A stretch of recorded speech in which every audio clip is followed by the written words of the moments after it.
कर्म का भोग कैसे भोगते हैं। एक गांव में एक किसान रहता था। उसके परिवार में उसकी पत्नी और एक लड़का था। कुछ सालों के बाद पत्नी की मृत्यु हो गई। उस समय लड़के की उम्र तकरीबन 10 साल थी। किसान ने दूसरी शादी कर ली। उस दूसरी शादी से भी किसान को एक पुत्र प्राप्त हुआ। किसान की दूसरी पत्नी की भी कुछ समय के बाद मृत्यु हो गई। किसान का बड़ा बेटा जो पहली पत्नी से प्राप्त हुआ था, जब शादी के योग्य हुआ तब किसान ने बड़े बेटे की शादी कर दी। फिर किसान की भी कुछ समय के बाद मृत्यु हो गई। किसान का छोटा बेटा जो दूसरी पत्नी से प्राप्त हुआ था और पहली पत्नी से प्राप्त बड़ा बेटा दोनों साथ साथ रहते थे। कुछ समय के बाद किसान के छोटे लड़के की तबीयत खराब रहने लगी। बड़े भाई ने कुछ आसपास के वैद्यों से इलाज करवाया, पर कोई राहत नहीं मिली। छोटे भाई की दिन ब दिन तबीयत बिगड़ती जा रही थी और बहुत पैसे खर्च भी हो रहे थे। एक दिन बड़े भाई ने अपनी पत्नी से सलाह की कि यदि ये छोटा भाई मर जाए तो हमें इसके इलाज के लिए पैसा खर्च ना करना पड़ेगा और जायदाद में आधा हिस्सा भी नहीं देना पड़ेगा। तब उसकी पत्नी ने कहा, क्यों ना किसी वैद्य से बात करके इसे जहर दे दिया जाए। किसी को पता भी नहीं चलेगा, किसी रिश्तेदारी में भी कोई शक नहीं करेगा। सबको यही लगेगा कि बीमार था, बीमारी से मृत्यु हो गई। बड़े भाई ने ऐसा ही किया।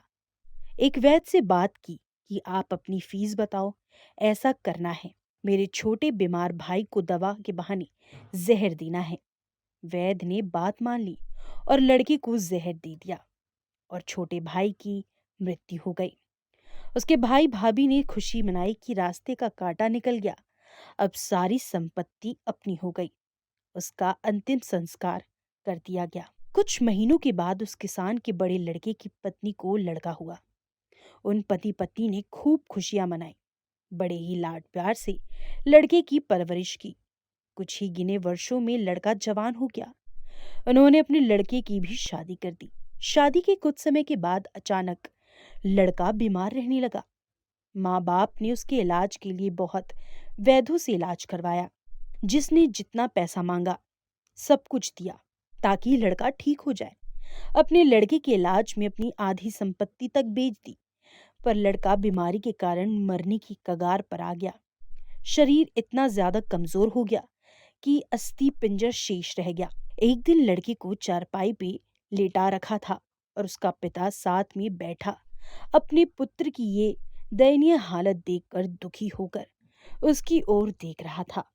तभी लड़का अपने पिता से बोला कि भाई, अपना सब हिसाब हो गया, बस अब कफन और लकड़ी का हिसाब बाकी है, उसकी तैयारी कर लो। ये सुनकर उसके पिता ने सोचा कि लड़के का दिमाग भी काम नहीं कर रहा है बीमारी के कारण, और बोला, बेटा मैं तेरा बाप हूँ, भाई नहीं। तब लड़का बोला, मैं आपका वही भाई हूँ जो आपने जहर खिलाकर मरवाया था। जिस संपत्ति के लिए आपने मरवाया था, मुझे अब वो मेरे इलाज के लिए आधी बिक चुकी है। आपकी शेष है, हमारा हिसाब हो गया। तब उसका पिता फूट फूट कर रोते हुए बोला कि मेरा तो कुल नाश हो गया, जो किया मेरे आगे आ गया। पर तेरी पत्नी का क्या दोष है जो इस बेचारी को जिंदा जलाया जाएगा। तब वो लड़का बोला कि वो वैद्य कहाँ है जिसने मुझे जहर खिलाया था। तब उसके पिता ने कहा, आपकी मृत्यु के 3 साल बाद वो मर गया था।